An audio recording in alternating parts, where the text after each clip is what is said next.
The city of Indianapolis, the beginning of a lengthy, fruitful, and intimate relationship, was a casual lunch in early April 1998.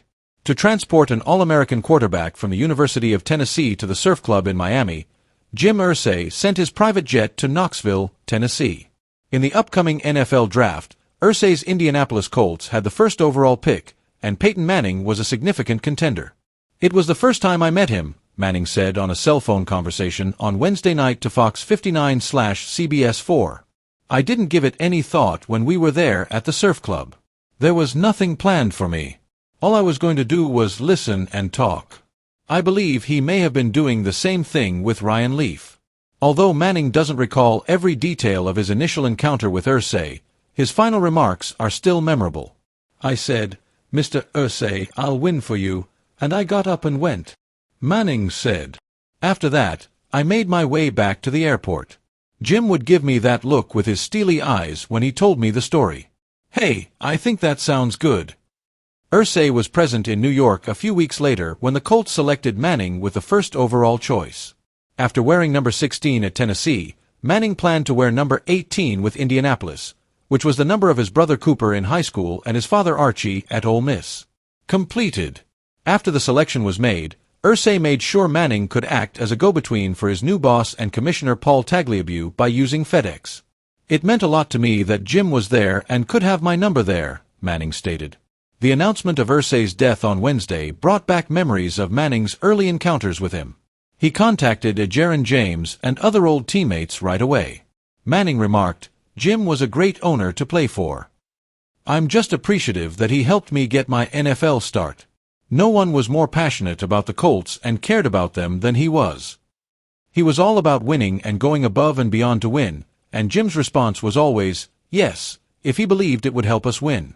The Colts' 29-17 victory over the Chicago Bears in Super Bowl 41 in South Florida on February 4, 2007, was the high point of Irsay's football career.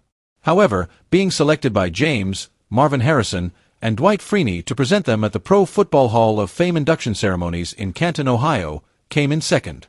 "That demonstrates the regard they and every player had for Jim," Manning remarked. "I would do anything to help you." On a number of occasions, Irsay lent Manning and his new bride Ashley his private jet so they could travel from Memphis, Tennessee to Punta Mita, Mexico, for their honeymoon. A week later, Manning returned and snatched us up. Irsay donated his jet once more when Manning was elected into the Hall of Fame as a member of the class of 2021. The fact that Irsay decided to cut Manning in March 2012 due to his neck problems and that he would start the second half of his career with the Denver Broncos didn't really matter. Manning laughed and remarked, "Jim insisted that I enter Canton property in a Colts plane. Marshall, my kid, and I flew in. Marshall and I were playing catch alone on the aircraft. That was Jim. He demanded." In August 2021, Irsay organized and paid for Manning and James's separate post-induction receptions in Canton. "He always helped me both during and after my career," Manning remarked. A 9-foot bronze statue of Manning was unveiled outside Lucas Oil Stadium by Irsay and the Colts in October 2017. Even after the Manning-Colts playing partnership ended, the bond remained strong. "We had a great relationship," Manning remarked. "I had a great time there. Thank you for that." Irsay's 1998 appointment of Bill Polian as general manager was one of his most important choices. His selection of Manning and James with first-round picks in 1998 and 1999, respectively, was the catalyst for the Colts' success. Polian thought back on Irsay's death on Wednesday.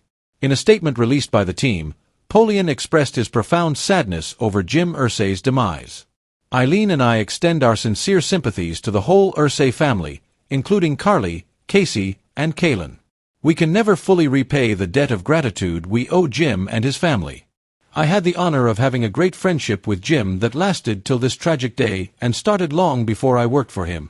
Jim was a very knowledgeable, kind, and supportive leader for those of us who were lucky enough to be a part of the Colts family. His emphasis for family went much beyond his close relatives to encompass his considerably broader Colts environment. Those of us who were a part of the organization are familiar with his compassion and kindness toward former players and staff. Jim left behind more than just Lucas Oil Stadium and the Lombardi Trophy. We all proudly wore the horseshoe for Jim, and it incorporates, in greater proportion, our respect, admiration, appreciation, and devotion. I hope he finds peace.